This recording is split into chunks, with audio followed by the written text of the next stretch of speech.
بسم اللہ الرحمن الرحیم۔ السلام علیکم viewers, welcome to my YouTube channel. آج کی اس ویڈیو میں آپ کو جنگ یرموک کا واقعہ سناؤں گا۔ جنگ یرموک کا شمار تاریخ کی خطرناک ترین جنگوں میں ہوتا ہے۔ جنگ یرموک کے موقع پر ہرقل شاہ روم کی افواج کی تعداد 2 لاکھ تھی اور مجاہدین اسلام کی تعداد صرف 30-35 ہزار کے درمیان تھی، لیکن اس کے باوجود مسلمانوں کی ہیبت سے رومی افواج کے دل دہل رہے تھے۔ رومی سپہ سالار بہان نے سرداروں کو جمع کر کے کہا، عربوں کو شام کی دولت کا چسکا لگ گیا ہے، بہتر یہ ہے کہ انہیں مال و زر کا لالچ دے کر یہاں سے ٹالا جائے۔ سب نے اس رائے سے اتفاق کیا۔ دوسرے دن بہان نے ایک شخص جارج کو قاصد بنا کر سپہ سالار اسلام حضرت ابو عبیدہ کے پاس بھیجا کہ کسی معتمد افسر کو ہمارے پاس بھیج دیں تاکہ صلح کی گفتگو کی جائے۔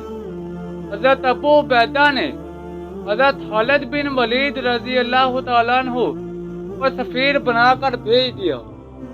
رومیوں نے اپنی شان و شوکت کے اظہار کے لیے بڑا اہتمام کیا۔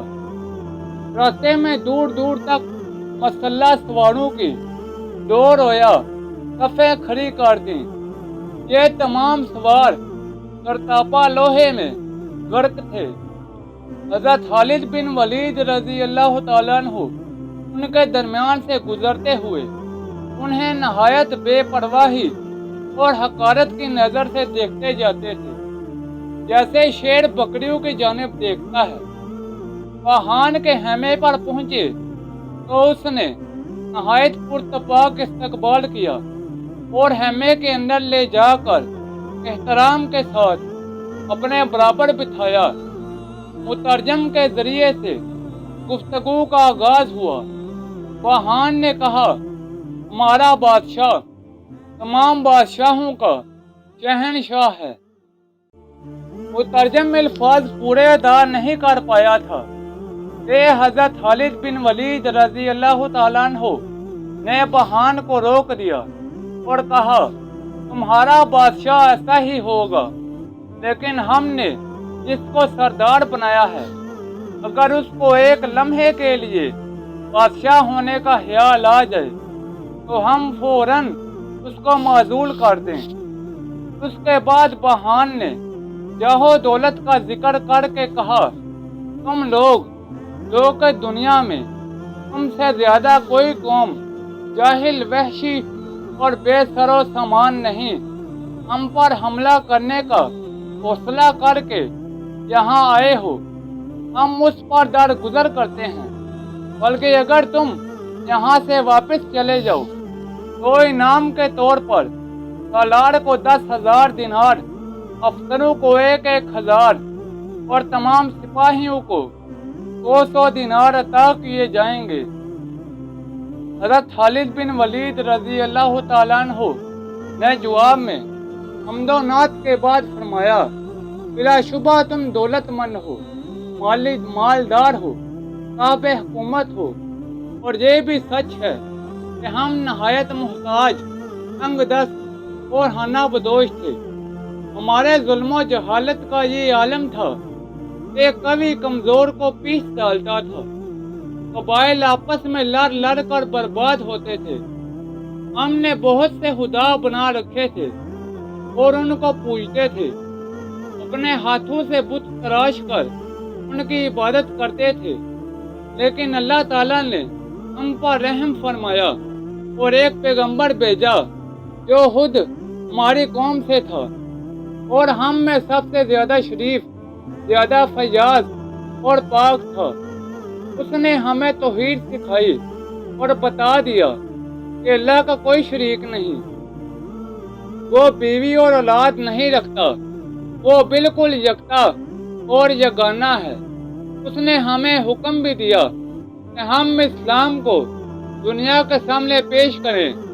جس نے اسلام قبول کر لیا وہ ہمارا بھائی ہے، جس نے نہ مانا لیکن جزیہ دینا قبول کیا ہم اس کی حمایت اور حفاظت کریں، اور جسے یہ دونوں چیزیں نامنظور ہوں اس کے لیے تلوار ہے۔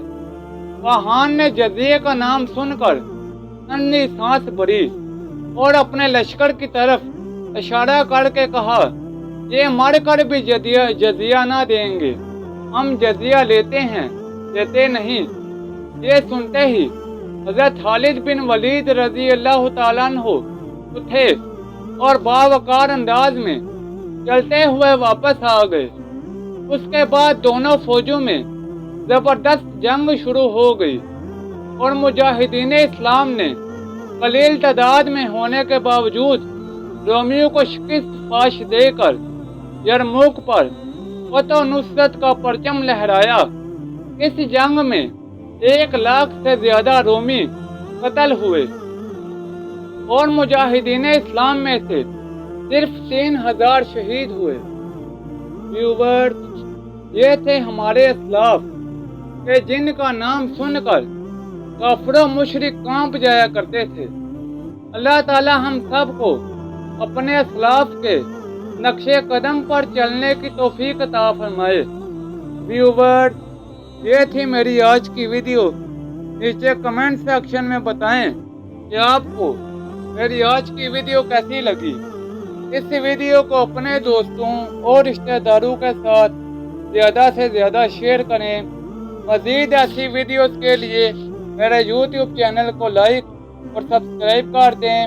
تو جلد ملتے ہیں نئی ویڈیو کے ساتھ، تب تک کے لیے اجازت دیں، اپنا خیال رکھیں۔ اللہ حافظ۔